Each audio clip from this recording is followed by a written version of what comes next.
예, 반갑습니다. 그 연일 서울뿐이 아니라 전국이 그냥 화염 속에 있는 것 같아요. 34도. 오늘도 서울 기온이 34도를 넘어서는 그런 날씨를 보여줬습니다. 시원한 수박을 깨놓고 하체를 만들어서 TV 앞에 앉아서 올림픽 경기를 구경하는 그게 가장 좋은 피서가 아닐까. 밖에 나가면 고생이긴 해요. 물가가 생각나기는 했지만, 그쵸?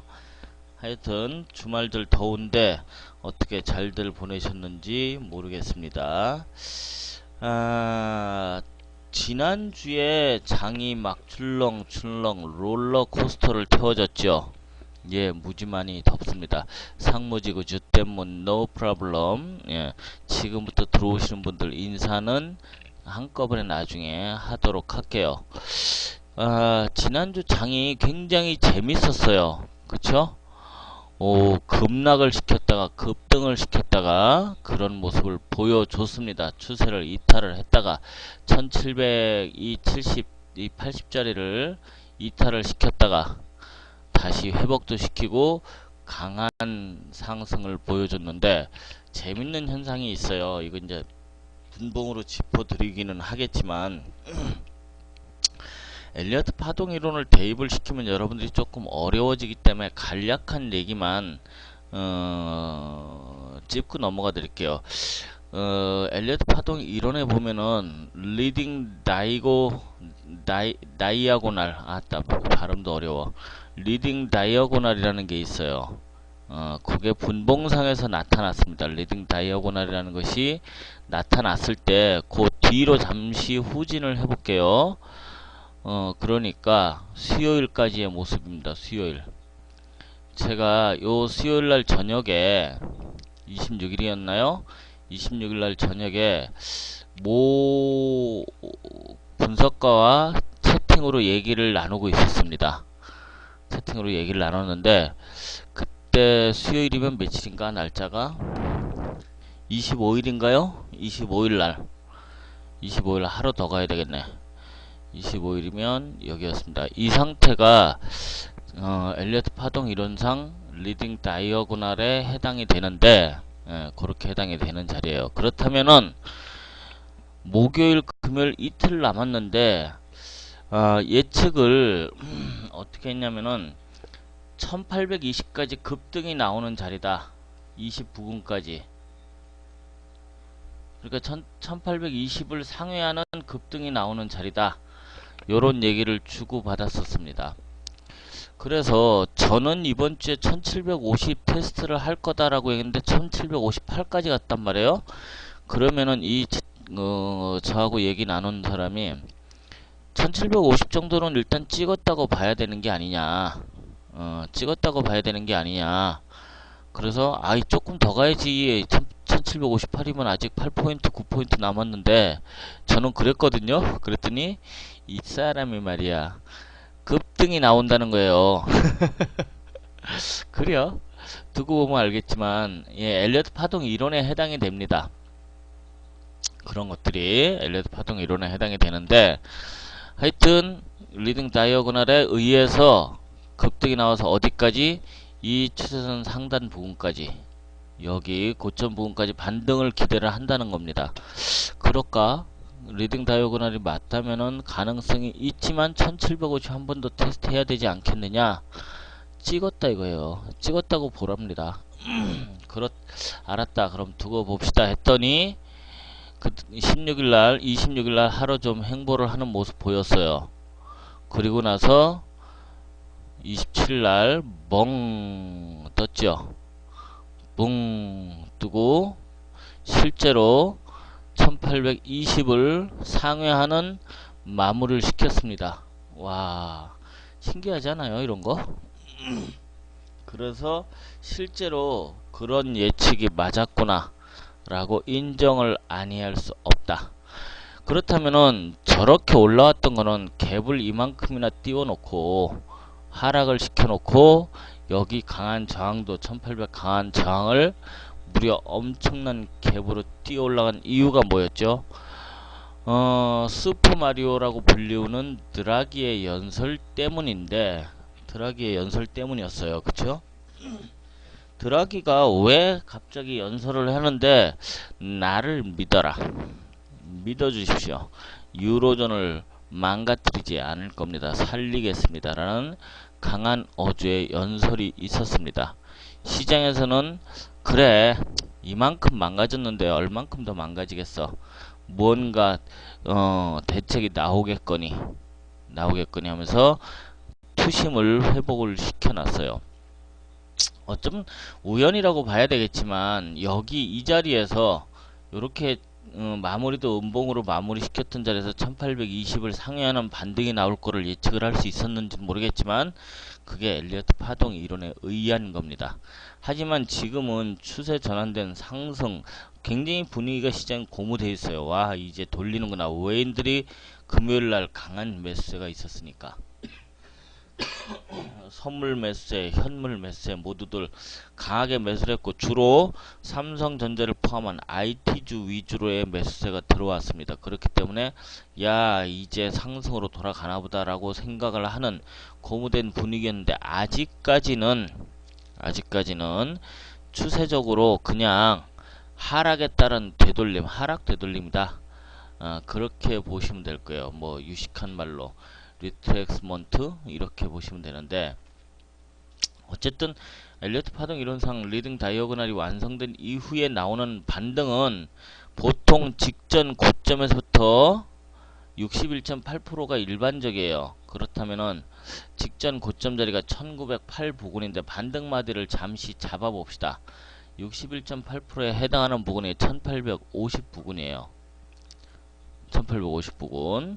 그리고 위에서 내려오는 주추세 그 일봉으로 되돌아가서 보도록 합시다. 선이 많이 그어져 있지만 필요한 것들만 그은 거예요. 이게 일단 넘길 가능성이 있다는 얘기죠. 62평 내려오는 자리가 있어요. 일봉상 추세 따라서 내려오는 62평산 그 자리까지는 반등을 기대를 해볼 수도 있겠다라는 생각이고 오버슈팅이 나올 때 이 부분까지도 가능하다라는 얘기입니다. 그거는 지금 추세를 돌린 게 아니에요. 전혀 돌린 게 아닙니다. 단지 짧게 요렇게 수렴 만들어 놨던 거에 그죠? 이 자리를 갭으로 돌파를 한 거예요. 갭 돌파하고 그리고 나서 내일 추가적인 상승, 이거 추가적인 상승이라는 얘기는 관성으로 보셔도 될 겁니다. 그 강한 매수에 이어서 현물에서는 종합지수에서는 우리 코스피는 거래량이 많이 받쳐주질 못했기 때문에 저는 그렇게 많이 들 것 같진 않은데 제가 지난주 방송할 때 중요하게 봐야 할 것들에 대해서 언급을 했어요. 중국의 제조업 PMI하고 그죠? 이게 49.5가 나왔습니다. 49.5. 이 PMI 지수 발표는요, 중국 거는 중국 그 자체적으로 발표하는 게 있고 HSBC가 발표하는 게 있어요. 어떤 차이가 있는지 잘 모르시는 분들을 위해서 간략하게 얘기를 드릴게요. 중국 자체적으로 발표하는 거는 대기업 위주라고 보시면 돼요. 그냥 단순하게 대기업 위주로 발표를 하는 거고 큰 기업들 대형 기업들 위주로만 발표를 하는 거고 HSBC PMI 지수는 대기업뿐이 아니라 중소규모 기업까지 모두 포함입니다. 그래서 시장에서는 HSBC 거를 신뢰를 더 크게 잡습니다.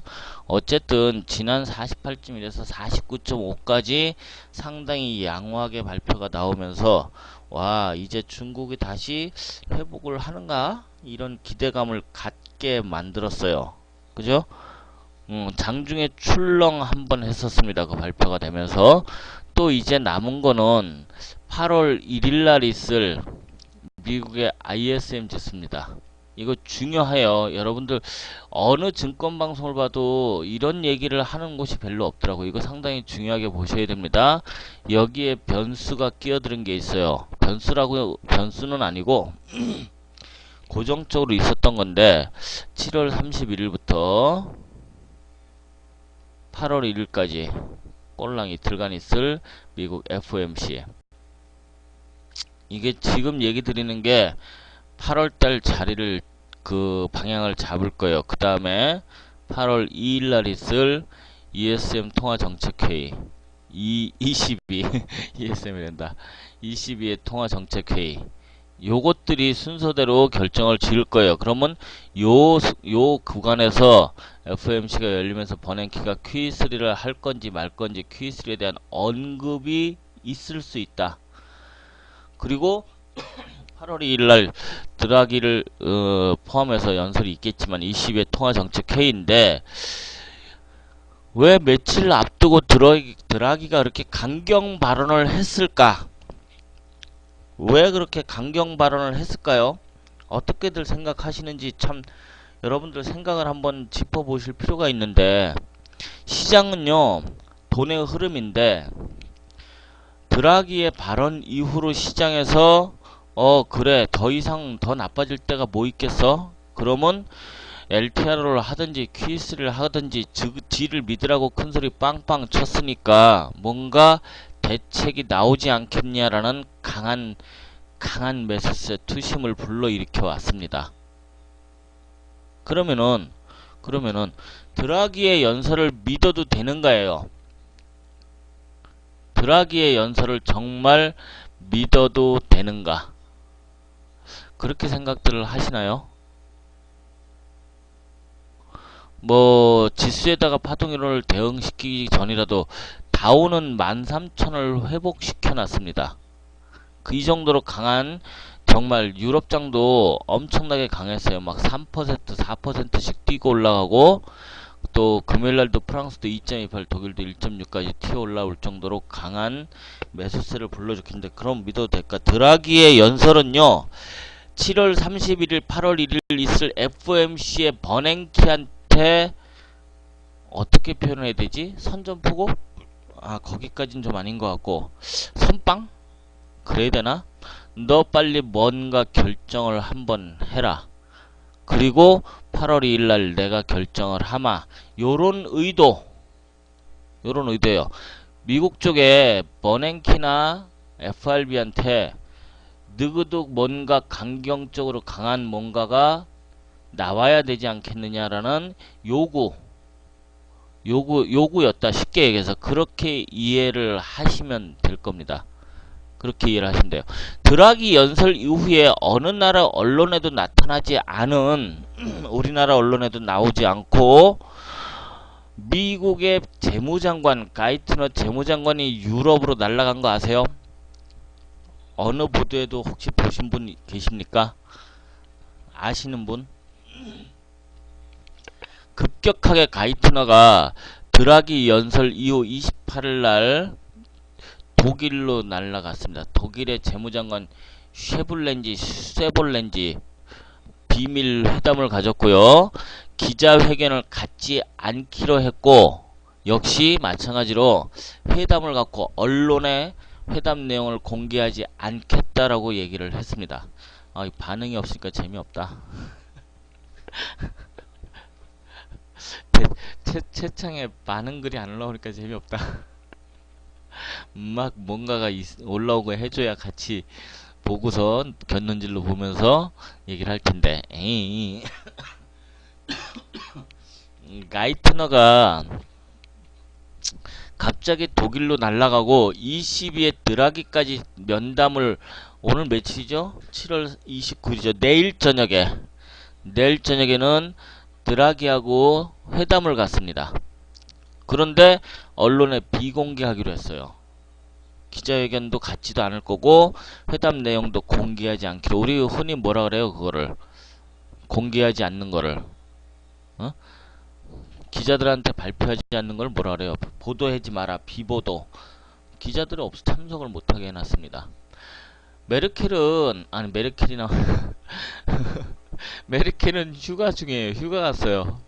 메르켈이 자리를 비운 사이에 엠바고라는 거는 기자들이 참석을 했지만 보도를 하지 마라라는 전제 조건이고 엠바고는 근데 아예 기자들 참석이 없습니다. 공개조차 하지 않는 비공개 회담을 그 독일의 슈블렌지 갸하고 만나서 하고요.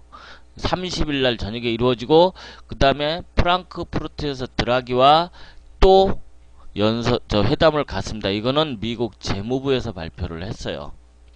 아무것도 기자들은 기대하지 말아라. 연설 내용에 대해서 언론의 사진 촬영이라든가 이런 것들은 언론에 허용되지 않을 것이다. 공개되지 않을 것이다 라고 발표를 했고, 역시 회담 후에도 기자회견은 갖지 않겠다라고 했는데 왜 날라갔을까? 뭔가 급격한 변화의 조짐이고, 드라기는 FRB의 버냉키한테 아까 선빵이라고 표현까지 했지만, 그런 표현했지만 요것들이 뭔가 밀실 작당을 하는 것 같다라는 생각이에요. 진짜로 양쪽에서 어느 누구도 먼저 양적 완화는 하지 않을 겁니다.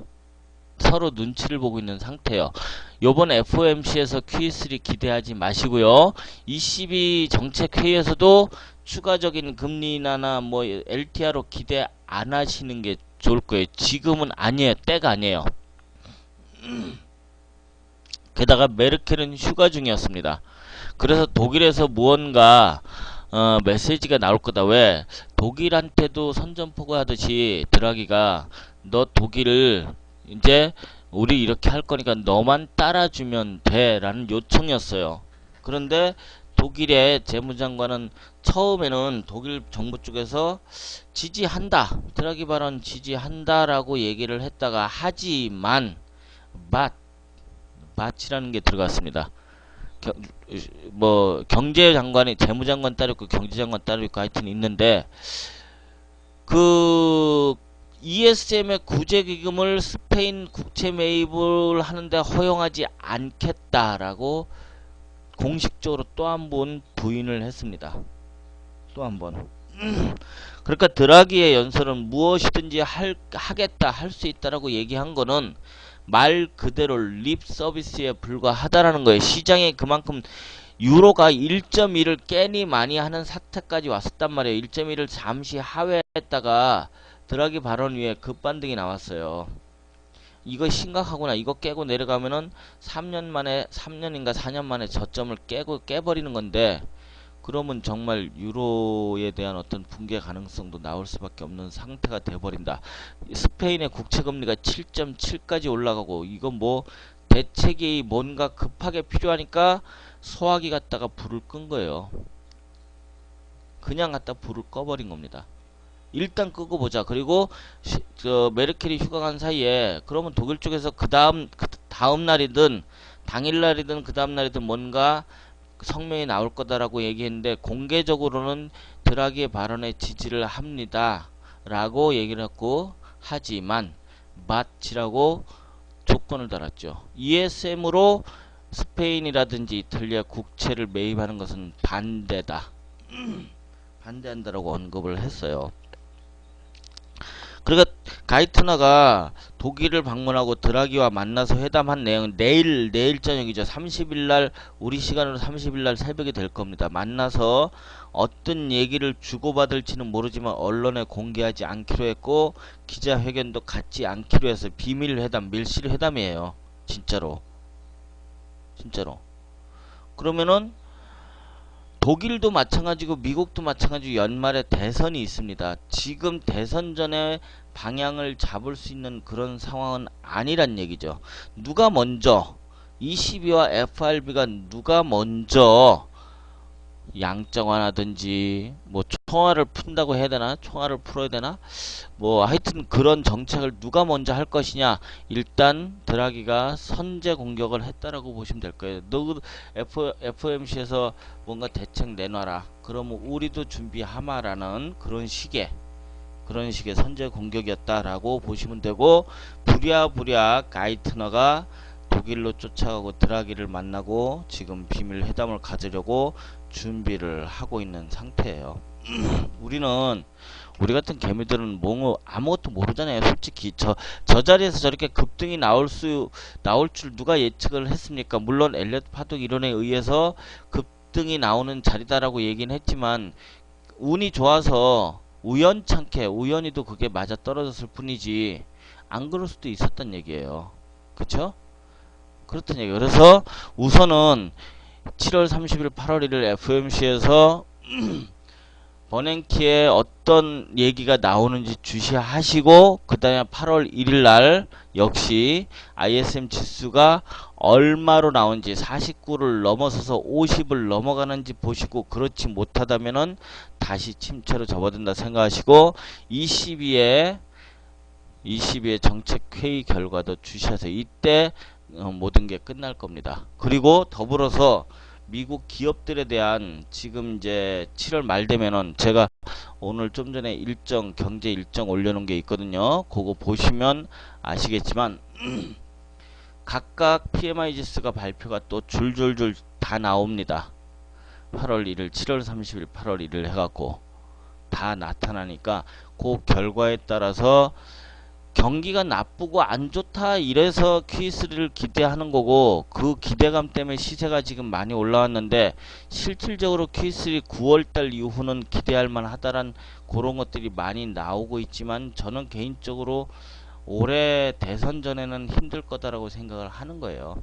공화당 쪽에서는 반대를 하고 있습니다. 그 버냉키의 목줄을 지금 잡혀 있는 상태이기 때문에 버냉키는 지금 대선 전에 Q3는 하지 않을 거다 생각하고, 물론 여러 가지가 있겠죠. 단순히 금리를 2015년까지 연장한다는 얘기가 있었고요. 2014년까지 연장하나 2015년까지 1년 더 하나, 지금 2012년이에요. 2년은 끌고 가나 3년 끌고 가나 거기는 큰 차이가 사실 없다고 생각을 합니다. 그리고 더불어서 MBS 매입은 요거는 나중에 할 수밖에 없습니다. 지금 OT는요 여력이 안 돼요. 12월까지 연장해놨죠. 다시 한번 뭐 바꿔줄 수 있는 국채가 없어요. 없기 때문에 연장으로 끝났다고 보시면 되고, MBS 매입과 그 다음에 저금리 유지, 그 다음에 지준율, 우리로 따지면 지준율이라고 하는데, 그 금리에 대한 인하에 대한 기대감이 사실 있기는 해요. 하지만 Q3는요 마약과도 같다라는 얘기를 제가 지난번에 우리 레인저 방송 시간에 언급을 드린 적이 있습니다. 그건 마약이다. 스티븐 로치라는 그 교수가 얘기한 거에 따르면 이거는 마약과도 같다. Q3는 아주 혹평을 하고, 연방준비원회 저런 광고, 저런 선전을 믿지 말아라. 최근 3년 동안 계속해서 Q1과 Q2로, Q1은 좀 먹혔지만 Q2 이후에 트위스트 1, 2까지 나왔죠. 연장까지. 그리고 Q3를 하려고 하고 있지만 미국 경제 자체가 침체 상태. GDP 어떻게 나왔어요? 1.5 나왔습니다. 제가 Q3는 1.5나 1.6 나온다면 가능성이 있다라고 언급을 드렸는데, 이렇게 떨어져 버리니까 시장은 오히려 Q3에 대한 기대감으로 강한 선반영이 되고 있는 상태예요. 지금 선반영이 된 상태예요. 어쨌든 지금 현재 미국 경제에 있어서 소비지수가 높아져야 되고, 소비자들이 돈을 써야 돌아가는 거고, 소비자들이 돈을 쓰기 위해서는 고용지표가 좋아져야 되는데, 고용지표 지난 주간 건수만 조금 좋아졌을 뿐이지 아직까지 좋아진 건 없어요. 분명히 7월 30일 8월 1일에서 어떤 부양책을 내놓기는 할 건데 Q3하고는 관련이 없는 게 되지 않을까라는 생각입니다. 아마 MBS 매입 정도라면 뭐 그 정도라면 반영이 될 수 있겠죠. 하지만 이미 시장에서는 상당히 반영을 많이 했다라고 보시면 되고, 급등세가 나왔단 말이에요. 정말 200포인트 이상씩 막 뛰었단 말이죠. 그죠? 이제 8월달 이 첫 주에 열리는 FOMC와 ECB 정책회의, ISM 지수들, 각 나라들 PMI 지수도 발표 한꺼번에 됩니다. 요런 것들이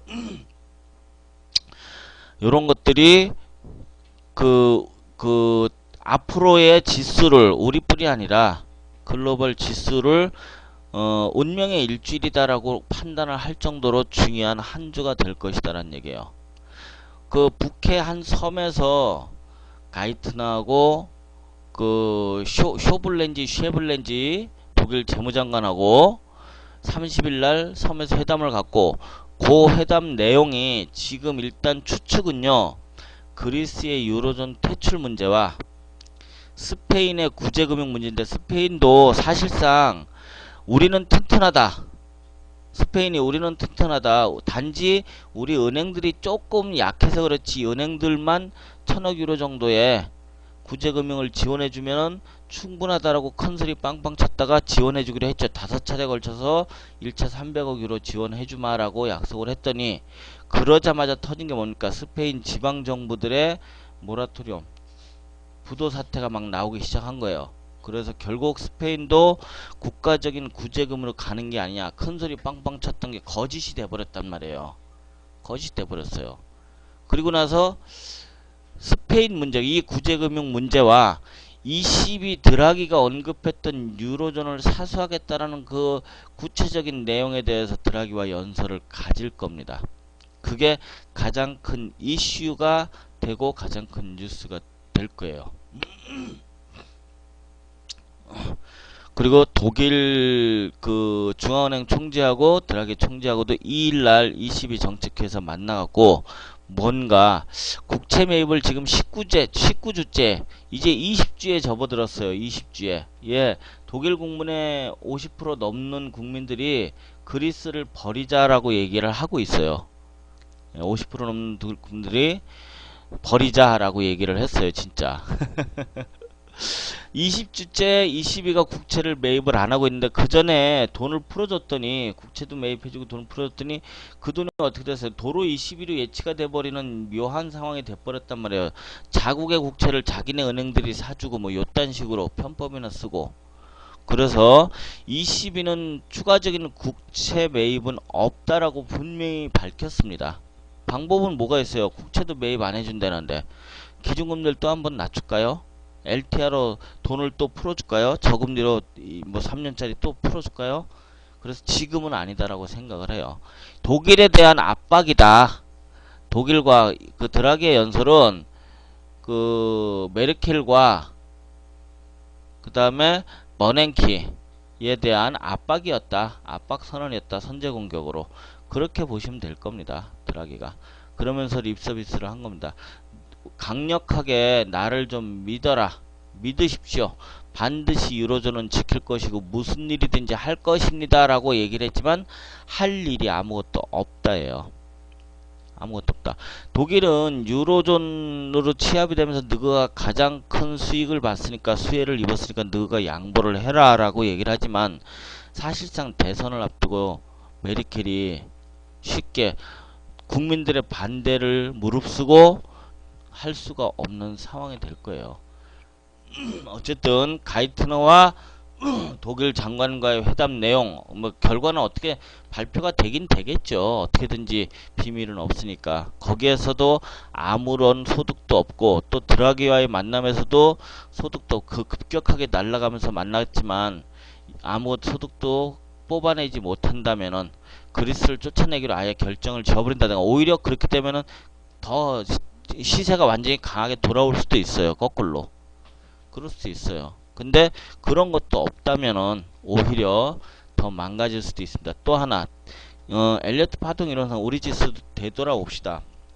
그 전에 그 누리엘 루비니 교수가 언급했던 내용을 좀 한번 짚고 넘어갈게요. 퍼펙트 스톰이 올 것이다라는 대표적인 비관론자 중에 한 사람이죠. 한 사람인데, 퍼펙트 스톰이 올 것이다라고 4가지 우려사항을 얘기했는데, 첫 번째가 이란과 이스라엘의 전쟁이에요. 이 양반이 얘기한 게.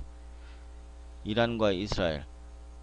전쟁이 생길지는 모르겠습니다만, 첫 번째로 꼽은 게 퍼펙트 스톰이, 글로벌 경제에 퍼펙트 스톰이 온다라고, 대표적인 뭐 비관론자이지만 이 양반의 그 뭐라 그래, 경고죠. 경고 4가지. 두 번째는 유로존은 붕괴하고 말 것이다. 유로존 붕괴.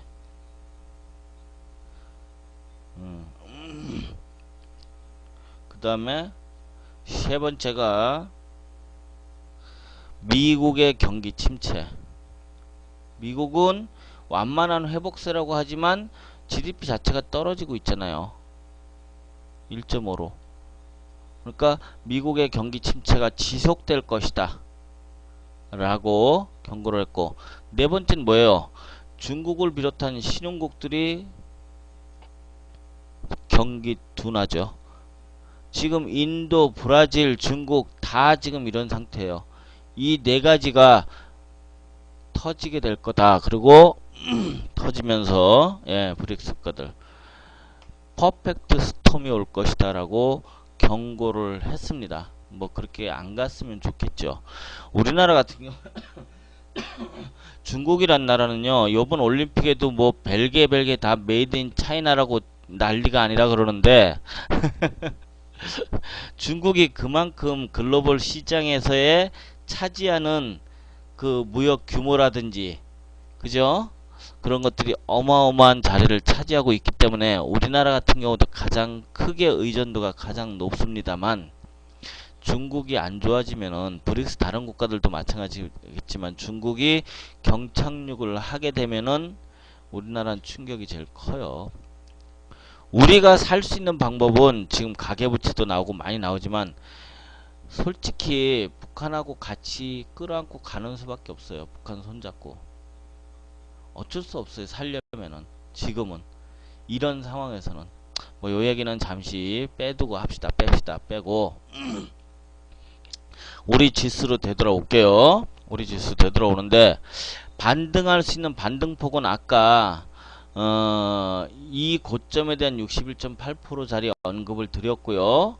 그 자리가 62평 부근이고 1850 부근까지 반등을 기대해도 되고, 혹시라도 슈팅이 나오면 여기까지도 가능해요. 1880 부근까지도 가능합니다만 저는 1850 부근이 한계가 되지 않겠나라는 생각을 해봅니다. 1850, 60 부근, 50이나 60 부근, 그 부분이 한계가 되지 않을까라는 생각을 하고, 이후로 FOMC와 ECB 정책, 그 다음 미국 ISM, 나머지 그 중국 비롯한 PMI 지수들이 양호하게만 나와준다면 그때는 1900 근처까지도 기대를 해도 돼요. 그때 가서는. 그건 이제 그때 얘기지만 차트상으로는 1850 부근까지가 보여지고, 그때까지가 보여져요. 반등할 수 있는 자리는 1850, 60짜리까지는 일단 보이고, 짧은 눌림 후에 분봉상으로 설명을 드리자면은 일봉으로 가는 게 낫나? 뭐 마찬가지지만 1850, 60까지 보이는 자리고, 이후로는 좀 강한 하락세가 나올 거다라는 예상이고, 그 강한 하락세는 결국에는 띄워놓고 밀어버리는 거죠. 요거를 요걸 차트로 이미지로 한번 보도록 할게요.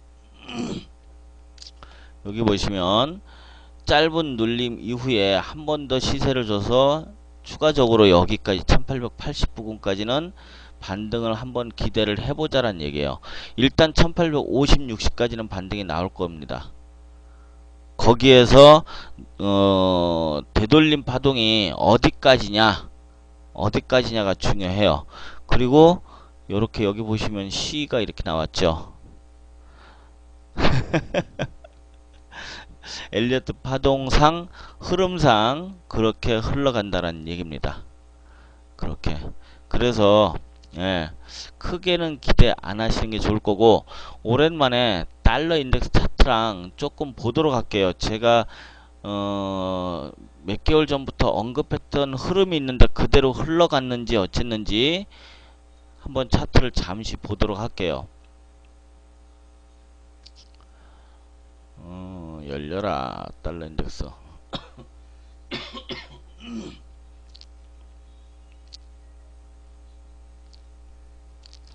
자, 여기 달러 인덱스 차트인데 여러분들이 기억을 하실래나 모르겠어요. 주봉으로 보여드릴게요. 주봉입니다. 이게 주봉상 전에 밀려 내려올 때 81.5, 81을 깨트리자면 추가적인 상승이 나올 거다라는 얘기 드렸고, 그죠? 추세대는 이렇게 생성이 돼 있어요. 지금 이렇게 보이시죠? 생성이 돼 있고, 저항자리가 있을 건데 그 저항은 여기. 그리고 나서 우리와 색깔이 다릅니다.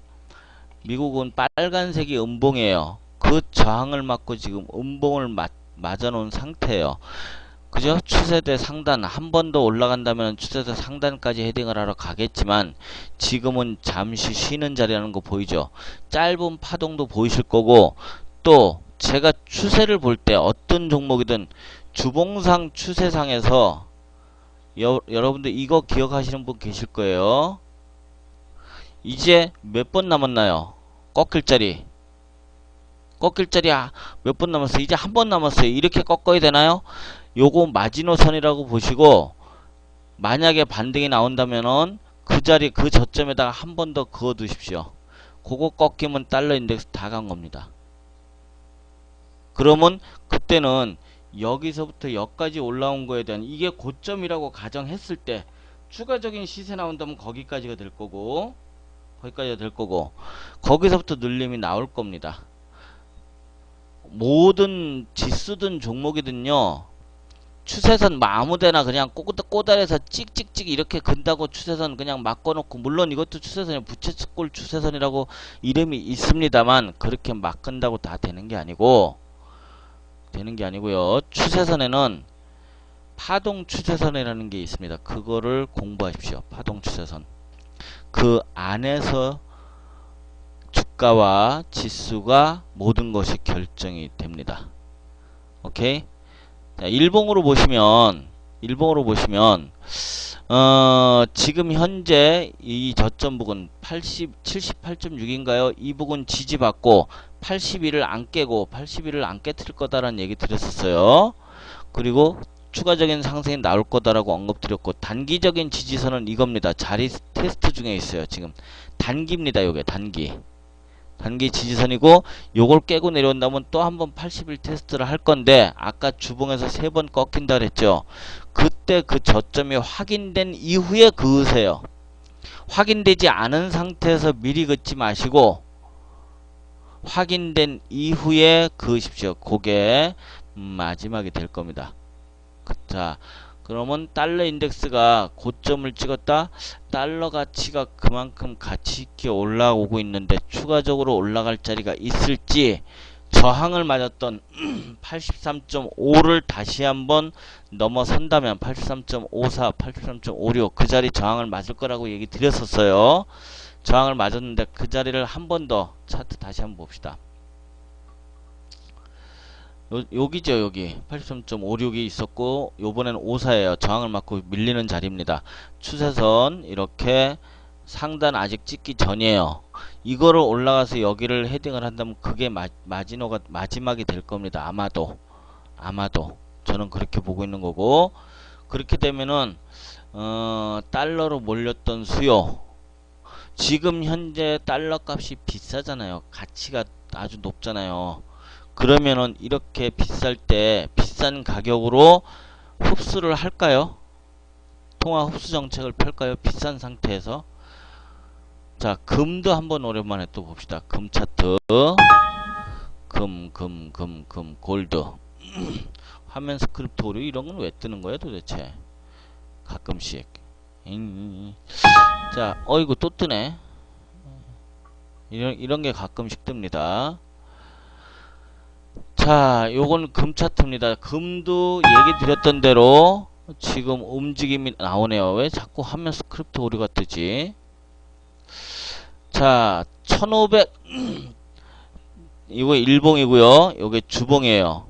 주봉상 1500달러 이탈은 안 할 거다라고 한번 얘기 드렸었죠. 기억하시죠? 1500달러 이탈 안 하면은 다시 반등이 나올 거다. 요렇게 지금 수렴이에요. 주봉입니다. 주봉. 1500 이탈 안 할 거다라는 언급 드렸고, 금은요, 여유 있으신 분들은 나눠서 모아 가세요. 한꺼번에 제발 배팅하지 마시고, 야금 뭐 금, 은, 골드와 실버 저는 똑같이 봅니다. 짧은 선은 돌파를 시켜놨어요. 짧은 저항은 돌파를 시켰습니다. 하지만 주저항은 아직 멀었어요. 조금 더 있어야 돼요. 1500 이탈 안 시켰습니다. 그쵸? 이탈 안 시키고 반등이 나왔어요.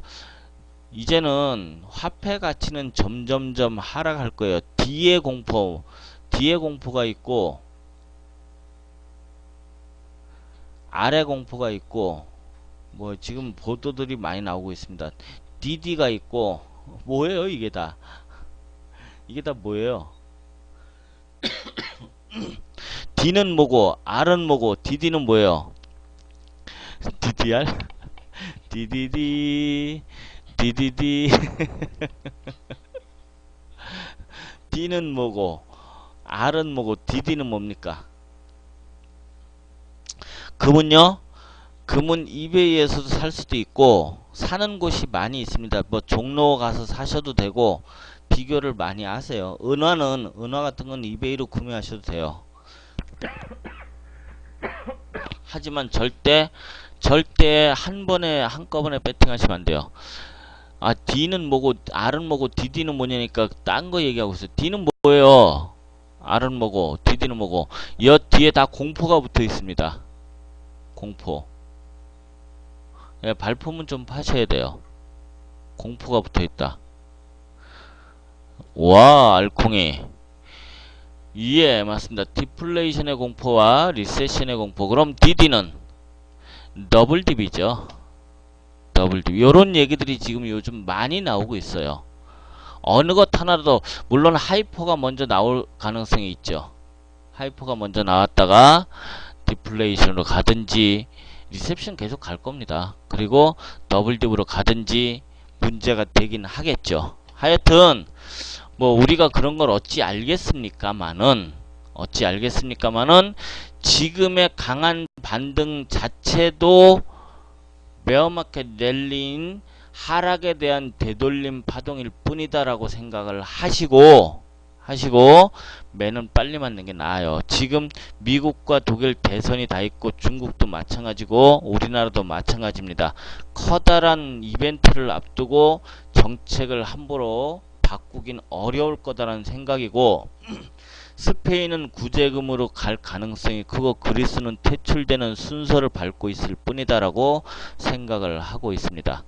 얘기 드릴 건 많은데 그래봐야 거기서 거기고 똑같은 얘기 비슷비슷한 얘기입니다. 사실상 비슷비슷한 얘기예요. Q3 자체는 Q3가 실행이 되는 그 상태에서 재앙을 의미한다라고 보시면 될 겁니다. Q3 자체는 마약이고 재앙이고 뭐 그리고 누구죠? 노무라의 그 전략가 중 한 사람이 이름을 얘기하자면은 밥 잔좌 대표적인 비관론자 중에 한 사람인데 올해 중에 S&P가 800을 찍을 것이다라고 얘기를 했어요. 아, 1000에서 1100 올해 중에 S&P 500이 1000에서 1100을 찍고 2014년에는 800을 테스트한다라고 언급을 했습니다. 그런 것들도 흐름이 큰 눈은 똑같아요. 세계 경제 전망치가 전부 취약해지고 약화되고 있고 미국도 그렇고 유럽도 그렇고 브릭스 국가들도 그렇고 지금은 경제 둔화 가능성이 점점 커지고 있는 상태. 해답은 없어요. 빚이라는 건 말이에요. 각 국가의 빚이라는 거는 돈을 벌어서 갚거나 아니면 탕감시켜 주거나 둘 중에 하나 아니면 안 없어져요. 돈을 벌어서 갚거나 탕감시켜 주거나 그 둘 중에 하나 아니면 안 없어집니다. 그죠? 그런데 여기에다가 빚에다가 빚을 또 갖다 퍼붓는 상태에서 그리스는 탕감을 시켜줬음에도 불구하고 안 된단 말이에요. 그래서 뭐 비관론적으로 볼 것이 아니라 지금 현재 우리 지수 자리도 그렇고 다우가 저렇게 13,000까지 뛰어 올라간다는 얘기는 지금 디커플링이 되지만 그만큼 올라갔다 떨어질 때 떨어지는 힘은 더 커진다라는 생각이 들 뿐이다. 어쨌든 다음 주에 중요한 이벤트 FOMC 이게 8월달에 향방을 정할 거다라는 얘기예요. ISM 더불어 다른 나라 국가들 PMI 똑같이 비교를 하시면 돼요. 미국의 ISM 지수 중요합니다. 이거 그리고 22 정책회의. 이게 다음 주에 몰려 있어요. 다 다음 주에 몰려 있습니다. 7월 31일, 8월 1일, 8월 1일, 8월 2일, 1일, 2일, 1일, 요렇게 요 순서대로 보시면 됩니다. 오케이? 그렇게 보시고요. 반등을 하시게 되면은 물론 이렇게 예측을 하고도 이렇게 급등을 할 거다라는 예측을 하고도 콜을 못 먹어요. 먹어야 찔끔. 저걸 다 먹을 수가 없어요. 다 먹으면 얼마나 좋겠습니까? 예측을 하고도 쉽게 배팅이 안 나가는 그런 모습이었기 때문에 추천 아까 50개 안 넘겼나? 다시 12시 넘었으니까 추천 좀 눌러주. 4개밖에 안 된다. 묻고 현재 4개밖에 안 됩니다. 오늘은 딴 때보다 다른 일요일보다 날이 더워서 그런가? 올림픽 때문에 그런가? 인원이 106분밖에 안 계시네요. 지금 현재 106분. 추천 4개밖에 안 된다. 12시 넘었으니까 다시 한번 눌러 주십시오. 자, 어찌됐든 1850에서 1880 사이 슈팅 구간이에요. 그거는 1850을 넘어가는 부근부터는 슈팅이니까 그 근처부터는 차라리 갖고 있던 것들을 정리를 좀 하시고, 저는 똑같습니다. 이때 혹시라도 추격 매수 하셔갖고 조금이라도 수익 중인 분이 계시다면은 월화 중에 수익을 챙기는 자리로 잡으세요. 현금 50% 이상, 70% 이상 보유를 아직까지는 권해드려요. 주 하락 주세. 주봉 볼게요. 주봉 마지막으로 주봉 한번 짚어드리겠습니다. 짧게 보더라도 그렇고, 짧게 보더라도 요번 주는요, 이 주추세 회복하느냐 못하느냐의 기로입니다. 요거 주추세를 회복하느냐 못하느냐의 기로입니다. 그 자리가 1850에서 60 부근이 돼요. 윗꼬리 달고 내려올 가능성이 있고, 간단하게 생각하셔도 이거는 만들고 가야 돼요. 이거는 만들고 가야 돼요. 그래서 저는 1560, 1600은 한번 찍어야 된다라고 언급하는 사람 중에 하나고, 그 이후에 한마디 더 짧은 상승 기대를 좀 하셔도 될 거예요. 그래봤자 여기서도 주봉상 이 저항이 있어요. 저항, 이거를 넘어가야만 가능한데 넘어갈 수 있을지 모르겠습니다. 그건 그때 가서 봅시다. 그때 가서 이번 주 월화중으로 1850을 넘긴다면은 수익을 조금씩 더 챙기시기를 권해 드리겠습니다. 갖고 계셔서 수익 중이시라면, 물려 있으신 분들은 빠져나오는 기회가 될 겁니다. 오케이. 오늘은 여기까지만 녹화 종료하도록 하겠습니다.